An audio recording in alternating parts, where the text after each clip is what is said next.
Good evening, सत श्री अकाल, सलाम, नमस्ते। ऐड ऑन की सीरीज में आज नंबर है रिटर्न टू इनवॉइस का।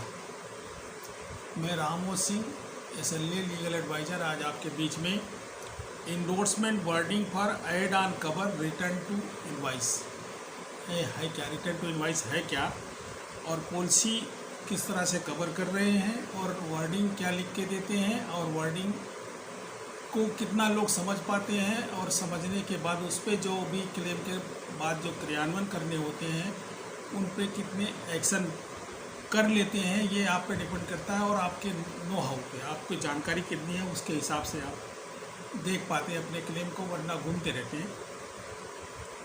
पॉलिसी में लिख करके आता है the following endorsement is to be attached to the policy when the private car package policy enhance cover is provided with add on cover.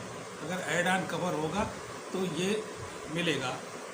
Return to invoice, जैसे return to invoice है, zero depreciation है, consumable coverage है, की production coverage है, उसको short में KP, JP and RTI ऐसे बोलते हैं। तो रिटर्न टू इनवॉइस है क्या, इसकी एक्चुअल में पॉलिसी वर्डिंग में डिफिनेशन क्या दिया हुआ है। Private car package policy enhance cover endorsement attach to and forming part of the policy. कोई भी पॉलिसी इशू होती है उसका फार्मिंग पार्ट है।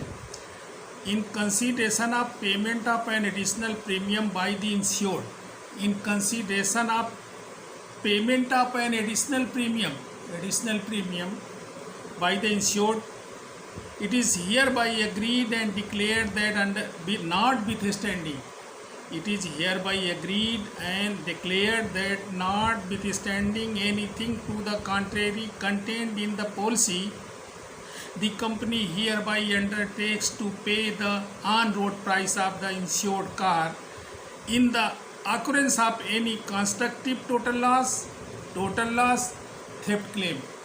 टोटल लॉस के जो क्लेम होते हैं वो 3 कैटेगरी में है। एक टोटल लॉस है, कंस्ट्रक्टिव टोटल लॉस है, थेफ्ट क्लेम है। इनमें RTI यूजफुल होती है, और रिटर्न टू इनवॉइस का इसी में क्लेम आप कर सकते हैं। बाकी आपके कोई रिपेयर के क्लेम है उसमें उसका कोई मायने नहीं रखता है। ऑन रोड प्राइस में क्या है, जो रिटर्न टू इनवॉइस आप ले रहे हैं, ऑन रोड प्राइस में क्या क्या इंक्लूड किया गया है। टोटल एक्स शोरूम प्राइस, जो एक्स शोरूम में जो उन्होंने शोरूम में दिया हुआ है प्राइस, वो total ex showroom price. It includes current ex showroom price as on the date of loss. जिस दिन आपका नुकसान हो रहा है, जिस दिन आपकी गाड़ी चोरी हुई है, जिस दिन आपकी गाड़ी एक्सीडेंट हुई है, उस दिन में उस गाड़ी की क्या वैल्यू है, एक्स शोरूम में उसकी क्या वैल्यू है। एंड एसेसरीज प्राइस, एसेसरीज ऐसे नहीं, जो एसेसरीज आपने लगवाया हुआ है वो IDB में इंक्लूड है। तभी ये बोलता है total ex showroom price includes current ex showroom price as on date of loss and any other accessories price paid by insured at the time of purchasing the car and includes in IDB। जो include किए गए हैं IDB में क्या है, अब उसको समझिए। एक शोरूम प्राइस हो गया as on date of loss. Road tax जो आपने RTO को दिया है, रोड टैक्स भरा है। रजिस्ट्रेशन चार्जेज, रजिस्ट्रेशन के जो आपने पैसे खर्च किए हैं, डीलर को दिए हैं और रजिस्ट्रेशन कराएगा। Registration charges paid by the insured to RTO for the car, करा दिया है। करने के जो खर्चे उसमें लिखे रहते हैं, जो राइटिंग में है वो।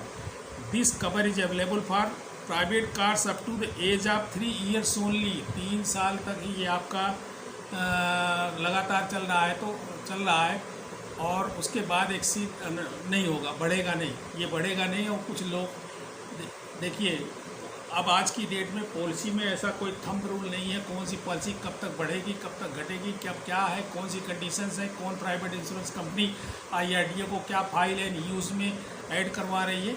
ये आगे आने वाले दिनों में और भी खुलता रहेगा, बढ़ता रहेगा। ये सब पहले नहीं थे, अब देखिए इससे धीरे धीरे बहुत चीज़ें आ रही हैं पॉलिसी में।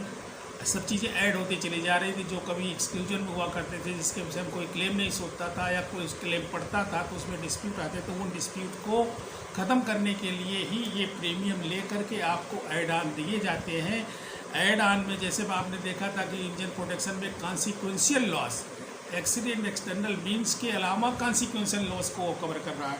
ऐसे रिटर्न टू इनवॉइस में RTI का मतलब ये हुआ है कि आपका एक्स शोरूम प्राइस इंक्लूड है, उसके साथ आपने रोड टैक्स दिया है, रजिस्ट्रेशन के चार्जेस दिए हैं, ये सब जोड़ करके आपको पैसे मिलेंगे टोटल लॉस की कंडीशन में। फिर आपका IDV कुछ भी हो उससे मतलब नहीं रह जाता है। और इसमें भी subject to terms and conditions हमेशा रहेंगे, एक्सेप्शंस हमेशा रहेंगे, और वो कंडीशंस और साथ साथ में लिमिटेशंस भी हैं। कुछ ऐसी चीज़ें होती हैं हम जिसको थंब रूल बना लेते हैं, ऐसा कुछ नहीं है। कोई थंब रूल हमारे देश में किसी कानून में ही नहीं है कि हाँ ये थंब रूल है। आज सुप्रीम कोर्ट ने कोई फैसला किया है, उसी केस पे दूसरा फैसला कर देता है, तीसरा फैसला कर देता है, 40 साल बाद, 20 साल बाद, 25 साल बाद एकदम रिवर्स ऑर्डर में आ जाते हैं। तो वो इसका जो है ना कोई बहुत बड़ा जो है ना संज्ञान नहीं लेना चाहिए। संज्ञान ये लेते हैं कि वो लिमिटेशंस हैं, कहाँ पे कैसे किस तरह से घटित हुआ है, और कहाँ अनरीजनेबलनेस आ जाएगी, कहाँ ग्रॉस नेग्लिजेंस आ जाएगा, कहाँ क्या चीज़ आ जाएगी, ये सर्कमस्टेंसेस पे डिपेंड करते हैं। तो उसका बेस लेकर इंश्योरेंस कंपनी भी एडवांटेज लेती हैं, और आपको भी डिसएडवांटेज में नहीं होना है, इसके लिए आपको अवेयर होना चाहिए। इन्हीं शब्दों के साथ मैं आप सबसे विदा लूँगा। अगले ऐड ऑन के लिए एक इसी वीक के अंदर ही डालूँगा, और आशा है कि आप लोग इसे पसंद करेंगे, लाइक करेंगे, सब्सक्राइब करेंगे, शेयर करेंगे, आगे बढ़ाएंगे। थोड़ा वीडियो चैनल पब्लिक तक जाए, पब्लिक अवेयरनेस बढ़े। इसके विषय में बहुत लोग बहुत जानकार होते हैं, लेकिन सही से जानकारी रखना भी बहुत बड़ी जानकारी है। हालांकि इस संसार में कोई बहुत बड़ा ज्ञानी नहीं है, सभी लोग अज्ञानी हैं। जो थोड़ा बहुत अर्जित कर लेते हैं, दूसरे को ट्रांसफ़र करना चाहते हैं, वो करते हैं। उसी परिप्रेक्ष्य में हम ट्रांसफ़र करते हैं। हम बहुत बड़े ज्ञानी नहीं हैं, लेकिन समझने की कोशिश करते हैं और चाहते हैं कि समझे लोग। Thank you very much. Thank you.